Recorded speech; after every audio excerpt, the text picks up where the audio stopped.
முதல் வாசகம். இனி அங்கே அழுகையும் கூக்குரலும் ஒருபோதும் கேட்கப்படா. இறைவாக்கினர் எசாயா நூலிலிருந்து வாசகம். அதிகாரம் 65, இறைவசனங்கள் 17 முதல் 21 முடிய. ஆண்டவர் கூறுவது: இதோ புதிய விண்ணுலகையும் புதிய மண்ணுலகையும் படைக்கின்றேன். முந்தியவை நினைத்து பார்க்கப்படுவதில்லை, மனதில் எழுவதும் இல்லை. நான் படைப்பனவற்றில் நீங்கள் என்றென்றும் மகிழ்ந்து களி கூறுங்கள். இதோ நான் எருசலேமை மகிழ்ச்சிக்குரியதாகவும் அதன் மக்களை பூரிப்பவர்களாகவும் படைக்கின்றேன். நானும் எருசலேமை முன்னிட்டு மகிழ்ச்சி அடைவேன், என் மக்களை குறித்து பூரிப்படைவேன். இனி அங்கே அழுகையும் கூக்குரலும் ஒருபோதும் கேட்கப்படா. இனி அங்கே சில நாள்களுக்குள் இறக்கும் பச்சிளங்குழந்தையே இராது, தம் வாழ்நாளை நிறைவு செய்யாத முதியவர் இரார். ஏனெனில் 100 ஆண்டு வாழ்ந்து இறப்பவனும் இளைஞனாக கருதப்படுவான். பாவியோ 100 ஆண்டுகள் வாழ்ந்தும் சாபத்திற்கு உட்பட்டிருப்பான். அவர்கள் வீடு கட்டி அங்கே குடியிருப்பார்கள், திராட்சை நட்டு அதன் கனிகளை உண்பார்கள். இது ஆண்டவரின் அருள்வாக்கு. இறைவா, உமக்கு நன்றி. பதிலுரை பாடல். ஆண்டவரே, உம்மை புகழ்வேன், ஏனெனில் என்னை கைதூக்கி விட்டீர். ஆண்டவரே, உம்மை ஏத்தி புகழ்வேன், ஏனெனில் நீர் என்னை கைதூக்கி விட்டீர். என்னைக் கண்டு என் பகைவர் மகிழ நீர் விடவில்லை.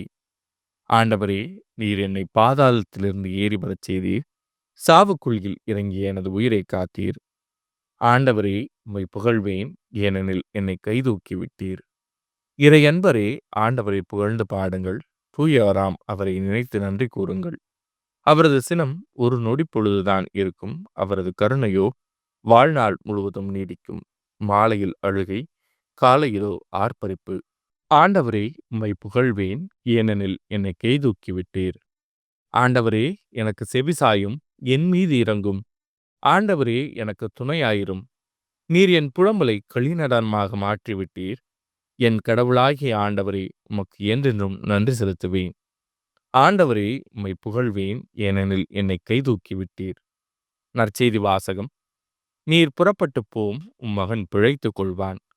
யோவான் எழுதிய தூய நற்செய்தியிலிருந்து வாசகம். அதிகாரம் 4, இறைவசனங்கள் 43 முதல் 54 முடிய. அக்காலத்தில் இயேசு சமாரியாவிலிருந்து கலிலேயாவுக்கு சென்றார். தம் சொந்த ஊரில் இறைவாக்கினருக்கு மதிப்பீராது என்று அவரே கூறியிருந்தார். அவர் கலிலேயா வந்தபோது கலிலேயர் அவரை வரவேற்றனர். ஏனெனில் அவர்கள் திருவிழாவுக்கு சென்றிருந்த போது எருசலேமில் அவர் செய்தவை அனைத்தையும் கண்டிருந்தனர். கலிலேயாவில் உள்ள கானாவுக்கு இயேசு மீண்டும் சென்றார். அங்கேதான் அவர் தண்ணீரை திராட்சைரசம் ஆக்கியிருந்தார். கப்பர்நாகூமில் அரசு அலுவலரின் மகன் ஒருவன் நோயுற்றிருந்தான். இயேசு யூதேயாவிலிருந்து கலிலேயாவுக்கு வந்திருப்பதாக கேள்விப்பட்ட அரசு அலுவலர் அவரிடம் சென்று சாகும் தருவாயிலிருந்து தம் மகனை நலமாக்க வருமாறு வேண்டினார். இயேசு அவரை நோக்கி, அடையாளங்களையும் அருஞ்செயல்களையும் கண்டாலன்றி நீங்கள் நம்பவே மாட்டீர்கள் என்றார்.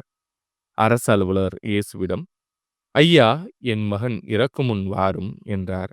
இயேசு அவரிடம், நீர் புறப்பட்டு போம், உம் மகன் பிழைத்துக் கொள்வான் என்றார். அவரும் இயேசு தம்மிடம் சொன்ன வார்த்தையை நம்பி புறப்பட்டு போனார். அவர் போய்கொண்டிருக்கும் போதே அவருடைய பணியாளர்கள் அவருக்கு எதிர்கொண்டு வந்து, மகன் பிழைத்துக் கொண்டான் என்று கூறினார்கள். எத்தனை மணிக்கு நோய் நீங்கியது என்று அவர் அவர்களிடம் வினவ, அவர்கள், நேற்று பிற்பகல் 1 மணிக்கு காய்ச்சல் நீங்கியது என்றார்கள். உம் மகன் பிழைத்துக் கொள்வான் என்று இயேசு அந்நேரத்தில்தான் கூறினார் என்பதை அவன் தந்தை நினைவு கூர்ந்தார். அவரும் அவர் வீட்டார் அனைவரும் இயேசுவை நம்பினர். இயேசு யூதேயாவிலிருந்து கலிலேயாவுக்கு வந்த பிறகு செய்த 2ஆம் அரும் அடையாளம் இதுவே. இது ஆண்டவரின் அருள்வாக்கு. கிறிஸ்துவே, உமக்கு புகழ்.